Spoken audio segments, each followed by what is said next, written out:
ফুটকোটে জি। আপনার একটা ভিডিও নিলাম। হ্যাঁ, সমস্যা নাই।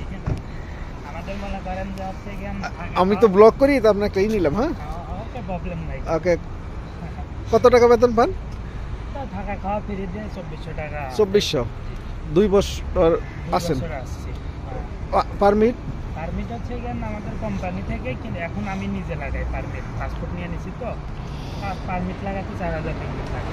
4000 ডিগ্রি প্রতি 1 বছর পর পর? 1 বছর পর পর। টাকাটা কে দেয়? এই টাকাটা আমার নিজে থেকেই। নিজের থেকে? জি। তো সব মিলে ভালো আছেন? আলহামদুলিল্লাহ, শুকরিয়া। আচ্ছা, যারা এই দেশে টুরিস্টে এসে অবৈধ হয়ে যায়, এটা কি পরে বৈধ হইতে পারে?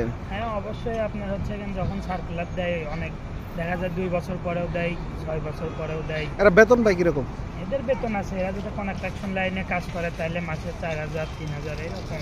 4000 3000 টাকা বেতন পায় না হ্যাঁ, মাসে? মাসে। নতুন এসে? নতুন আছে। আমি না শুনলাম টাকা ঠিক মতো দেয় না, কাগজপাতি। অনেক জায়গায় সাইট তো আর সবগুলো এক না, সব সাইট ভালো মন্দ মিলে পরেই করতে হবে।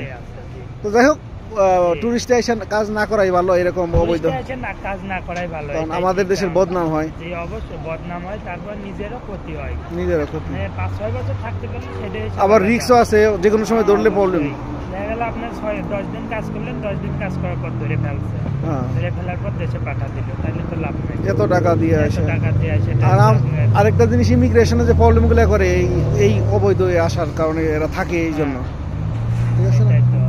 এখন মনে করেন যে এখন আস্তে আস্তে পরিস্থিতি ঠিক আছে মালয়েশিয়াতে। এখন লোকজনেরা তো এখানে বাংলাদেশিরা মিনিমাম বেতন কিরকম পায় এভারেজ? এভারেজে আপনার এই 2000 টাকা মতো।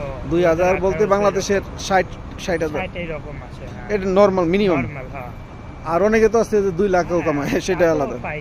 এই যে আমরা এখন থাকা খাওয়া সম্পূর্ণ বছর আপ ডাউন। আপনারা তো 90,000-এর মতো আসে প্রায়? আছে, আলহামদুলিল্লাহ, এরকম আছে এখন বর্তমান। মানে খাওয়াটা সহ আর কি? হ্যাঁ, সবকিছুই বছর। আমরা বোরিং এর কাজ করি তো, হাইতোমিয়ামের কাজ করি আমরা। ওকে ওকে। এই জন্য মনে করেন যে সম্পূর্ণই বছর আমাদের শুধু বেতনটাই দেয়। ওকে ভাই, ধন্যবাদ। আপনার ভিডিওটা নিলাম, আমি কিন্তু এটা পাবলিশ করব। হ্যাঁ, অবশ্যই ওকে করতে পারেন। ওকে, থ্যাংক ইউ।